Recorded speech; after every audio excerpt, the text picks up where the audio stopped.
that it was your political choices that led you to put tax up in the way that you have, not the emergency and this enormous black hole that was suggested existed before your budget. Let's stick with whether or not everyone watching can trust you.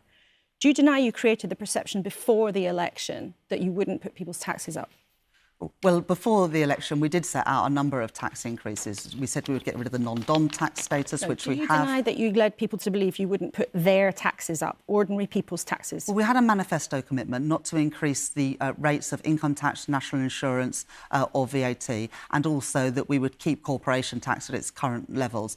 In the budget last year and the budget this year, I have stuck to those. But I was really clear on that speech that you referenced on the 6th of November that I would be asking everyone to make a contribution to be able to protect funding for public services. And that is why I made the decision to freeze the tax threshold for a further 3 years. The Conservatives froze that for 7 years. We have extended it from 2028 by an additional 3 years, but we haven't changed the rates of income tax, national insurance, VAT, or indeed how we haven't changed the corporation tax rate. But as a result of your decisions this week, 1 million more people, more than 1 million people, will start paying income tax or pay higher rates in the years to come. 2028. You're raising an extra £8 billion out of income tax.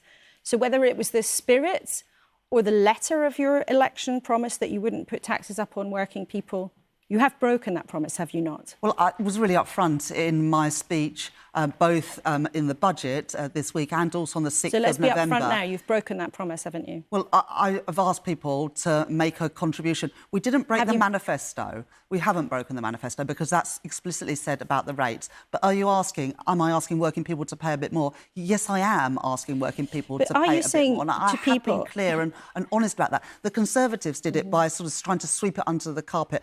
I don't want to be that sort of chancellor. I am being honest and upfront that we're asking people to pay more in tax. Well, if you don't want to be that sort of chancellor, let you remind you what you said. Your manifesto said we will not increase NI, the basic or higher or additional rates of income tax. Labour won't raise taxes on working people.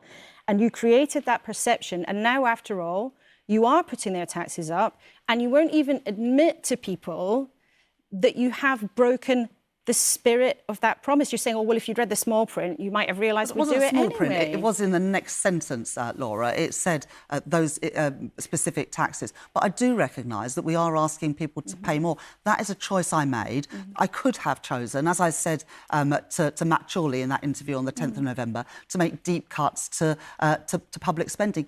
I didn't make that choice because people voted for change in the general election last year. You know what, Chancellor? I think some people let me just finish this because this is important and I'm just answering your question. Yep. We promised change in the general election. That was the front word on our manifesto. And part of that change is getting NHS waiting lists down. We've brought them down by almost 250,000 in just over a year. But we've got more work to do to get more people off of those waiting lists. If I had made the decision to slash spending on the NHS, yes, I could have made the numbers add up like that. But that would have been the wrong thing to do. I didn't make that choice. I asked people to pay a bit more so we could continue funding those public services. But you